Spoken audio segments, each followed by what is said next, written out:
Welcome to our continuing series Questions and Answers from the works of Sri Aurobindo and the Mother. Today's subject is Consciousness, Part 14.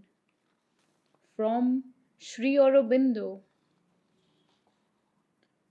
Wideness is necessary for the working of the higher consciousness. If the being is shut up in itself, there can be intense experiences and some opening to touches from the heights, but not the full, stable basis for the transformation. The emptiness and wideness in the brain is a very good sign. It is a condition for the opening horizontally into the cosmic consciousness and upward into the self and higher spiritual mind above the head. The lightness, the feeling of the disappearance of the head, and that all is open, is a sign of the wideness of the mental consciousness, which is no longer limited by the brain and its body sense, no longer imprisoned, but wide and free. This is felt in the meditation only at first or with closed eyes, but at a later stage it becomes established and one feels always oneself a wide consciousness, not limited by any feeling of the body.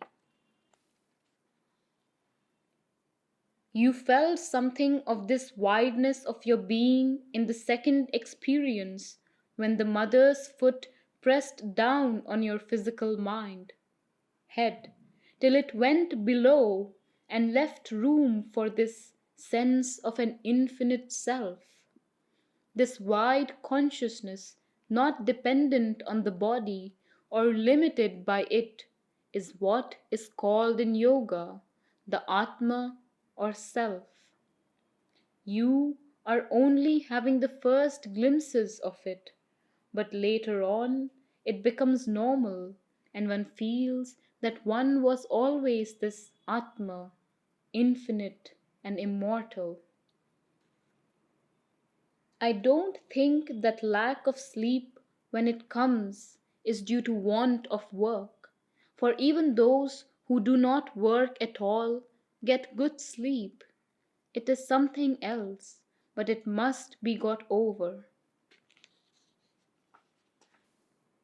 The constant remembrance of the mother is a difficult thing and few have it, but it will come in time. Meanwhile, her force is working in you and preparing your consciousness for that. The self is met first on the level of the higher mind, but it is not limited to one station. It is usually felt as something outspread in wideness, but one may also feel a centralizing consciousness in the Sahasrahara or above it. The self governs the diversity of its creation by its unity on all the planes from the higher mind upwards, on which the realization of the One is the natural basis of consciousness.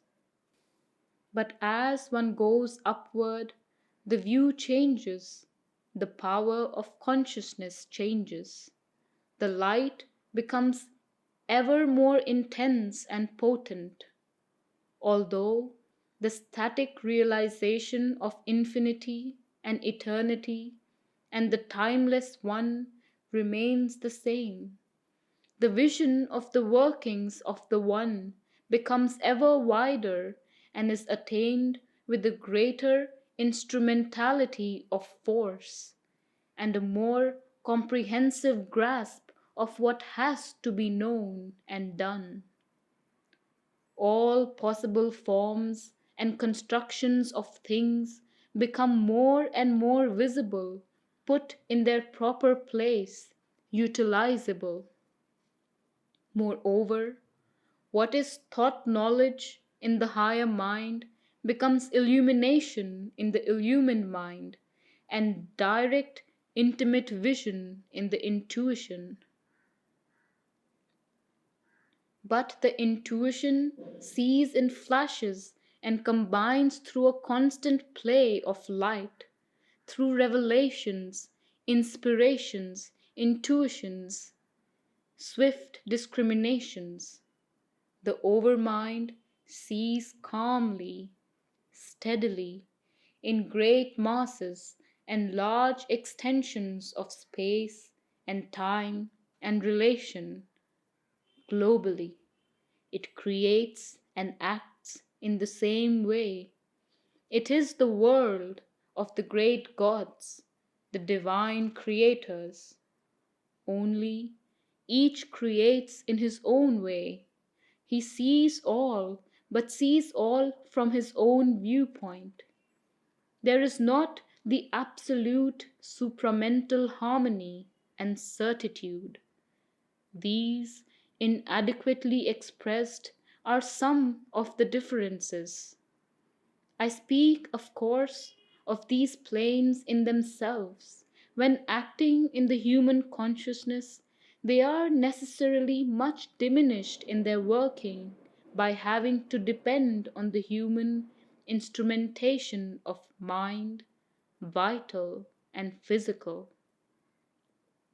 Only when these are quieted, they get a fuller force and reveal more their character.